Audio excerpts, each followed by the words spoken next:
नमस्कार, बालाघाट न्यूज़ में आप सभी दर्शकों का बहुत बहुत स्वागत है। मैं हूं यमलेश वंजारी और आज 3 जनवरी है। 3 जनवरी का दिन ऐतिहासिक इसलिए हो जाता है क्योंकि आज ही के दिन भारत में 2 ऐसे महापुरुषों का जन्म हुआ था।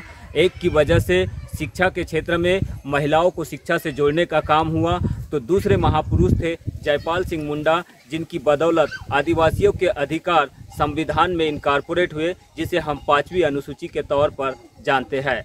तो पहले बात कर लेते हैं सावित्रीबाई फुले की। 3 जनवरी के दिन ही सावित्रीबाई फुले का जन्म हुआ था। सावित्रीबाई फुले अपने पति ज्योतिबा राव फुले के साथ में उन्होंने मिलकर देश में महिलाओं को शिक्षा से जोड़ने का काम किया। उन्होंने स्कूल खोले और महिलाओं को, स्त्रियों को शिक्षा देने के लिए निरंतर प्रयास किए। उनकी बदौलत ही भारत में स्त्रियों को शिक्षा देने की शुरुआत हुई। जयपाल सिंह मुंडा एक ऐसे आदिवासी थे जिनका भी जन्म आज ही के दिन 3 जनवरी को हुआ था 1903 में। उनके ही रहते 1928 में भारत को हॉकी में पहला गोल्ड मेडल मिला था। उनकी कप्तानी में ही ये काम हुआ था। तो आज ऐसे 2 महापुरुषों के जन्म दिवस के अवसर पर बालाघाट न्यूज़ की टीम प्रबुद्ध तथागत फाउंडेशन के माध्यम से पहुंची है आदिवासी ग्राम भगवानडी, जो कि लहंगा कनार पंचायत के अंतर्गत एक बैगा बाहुल्य गांव है। इस गांव में आज आदिवासियों के बीच जयंती समारोह के साथ ही आदिवासियों को कुछ राहत सामग्री का वितरण, उन्हें कंबल, उन्हें कपड़े और उसके साथ रसद सामग्री वितरण की जा रही है। आइए नज़र डालते हैं बालाघाट न्यूज़ की इस खास रिपोर्ट पर।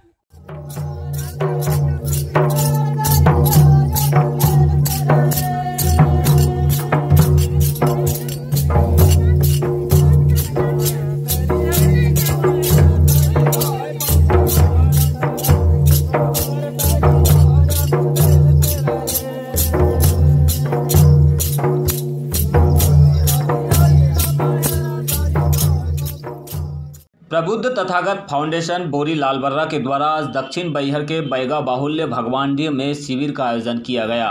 इस कार्यक्रम में प्रमुख अतिथियों के रूप में बच्चूमल वाधवानी, अनिल मोदी, समाजसेवी बालाघाट, सोनगुड्डा के पूर्व सरपंच तातू सिंह धुर्वे सहित अन्य मौजूद रहे। कार्यक्रम की शुरुआत बैगा संस्कृति के नृत्य से की गई, जिसमें फाउंडेशन के सचिव महेंद्र मेश्राम, मुख्य अतिथि बच्चूमल वाधवानी ने भी आदिवासियों के साथ नृत्य किया।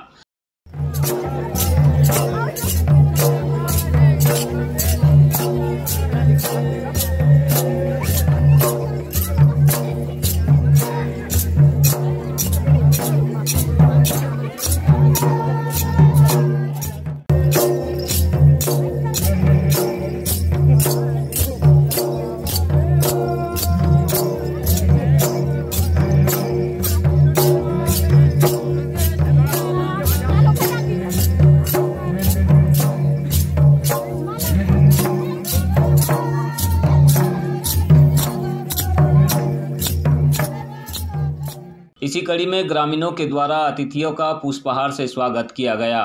तत्पश्चात प्रबुद्ध तथागत फाउंडेशन की ओर से समस्त आदिवासी बैगा परिवारों को कंबल और 1 लीटर खाने का तेल प्रदान किया गया।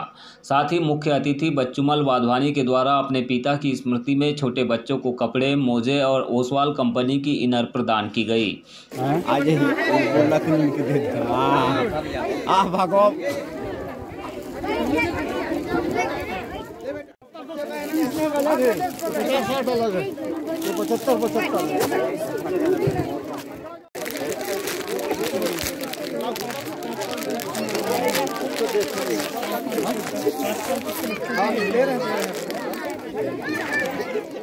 कार्यक्रम को लेकर भगवानडी निवासी अशोक यादव ने कहा कि प्रबुद्ध तथागत फाउंडेशन के द्वारा किए जा रहे कार्यों से निश्चित ही आदिवासी बैगाओं को लाभ मिल रहा है। समाज सेवा के क्षेत्र में ऐसे संगठन बिरले ही होते हैं जो दुर्गम और पहुंचहीन इलाकों में पहुंचकर अपनी सेवाएं देते हैं।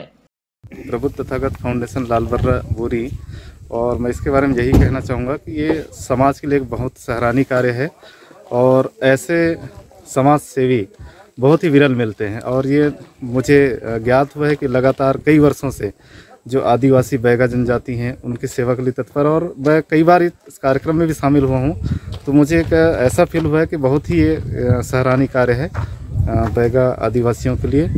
कंबल, जूते और मोजे जैसे वितरण करते हैं। बीच में पिछले सत्र माड़ी में भी कार्यक्रम हुआ था, तो उसमें बहुत सारे बैगा जनजाति ऐसे थे जिनके पास कंबल भी नहीं था ओढ़ने के लिए, और ठंड के ही समय ये कार्यक्रम हुआ तो बहुत लोगों को कंबल मिला, तो काफ़ी खुशी हुई वो लोग।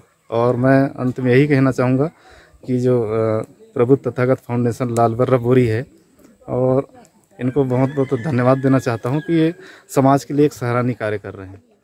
वहीं फाउंडेशन के साथ विगत कई वर्षों से कार्य कर रहे पत्रकार रफ़ी अंसारी ने कहा कि संगठन के द्वारा विगत 1 साल में करीब 38 शिविर लगाए गए हैं। इसमें सर्वाधिक शिविर कोविड महामारी के दौर में आयोजित हुए हैं। इन शिविरों के माध्यम से करीब 25 से 30 लाख रुपए की खाद्य सामग्री व अन्य जरूरत की सामग्री का वितरण अब तक किया गया है। प्रभु तथागत फाउंडेशन बोरी लाल बर्रा के द्वारा विगत 10 वर्षों से जो है ज़िले के आदिवासी वनांचल क्षेत्रों में जो बैगा निवासरत हैं, जो ज़रूरतमंद है, उनकी सेवा में लगी हुई है। उनके खाद्यान्न सामग्री, कंबल और ज़रूरत की सामग्री बांट रही है। और पिछले हम 2020 में जो हमने प्रभु तथागत फाउंडेशन के साथ जो मिलकर काम किए थे, उसमें जो हमने आंकड़ा निकाला तो 34 शिविर हमने किया था। 34 शिविर के माध्यम से हम खाद्यान्न जो है, सामग्री है, ज़रूरत की सामान है, कपड़े हैं, जूते हैं, चप्पल हैं, बिस्कुट है, स्कूली बस्ते हैं, कंबल तक बांटे हैं। उसमें 18 शिविर ऐसे थे जो कि लॉकडाउन के दौरान जो है आदमी निकल नहीं सकता था। कमिश्नर मुकेश मेश्राम साहब का आदेश था कि आप लोग उन गांव में जाइए जो पहुंच विहीन है, जहां बाजार हाट नहीं लग रही, वो बेचारे दिक्कत में होंगे, आर्थिक तंगी होगी, तो वहां जाकर के हम लोग खाद्यान्न पूरा बांटे। कितना खर्च इस संगठन को उठाना पड़ा है इस पूरे 2000? मेरे ख्याल से लॉकडाउन पीरियड में तो कम से कम 4 लाख का सामान तो खाद्यान्न हम लोग खरीदे थे। उसके अलावा जो और सामग्री आ रही है वो अलग से आ रही है। फिर भी मेरा मानना है कि 25-30 लाख की सामग्री तो बटी होगी।